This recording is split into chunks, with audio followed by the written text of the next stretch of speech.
Sasa mimi siku zote jamani uwaga nina swali najiuliza na uwaga sipati majibu. Tena bora leo nimekutana na mtumishi. Mtumishi. Naam. Mtumishi Khairi.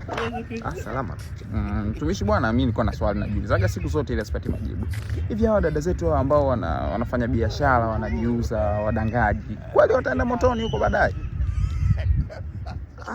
Mungu anampeleka motoni amtakaye na anampeleka peponi amtakaye. Kwa hiyo hata ukisoma maandiko kuna dhambi za kwenda motoni na kuna ni thawabu za kwenda peponi. Kwa hiyo unaweza ukafanya makosa Jehova akakupeleka motoni, lakini inshallah unaweza ukafanya vitu vyenye thawabu na ukaenda peponi. Sasa hujanipa jibu langu. Kwa hiyo hawa ni motoni au peponi?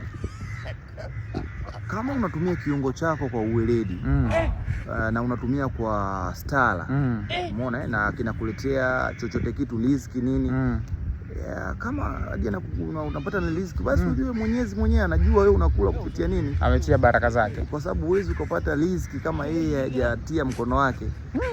Kwa hiyo unaweza kukuta ukafanya hivyo inshallah. Sawa mtumishi, mimi nimeelewa jamani, mwenye kusikia na asikie. Lakini bei zipungue kidogo jamani, mnatunusuru kweli, lakini inshallah.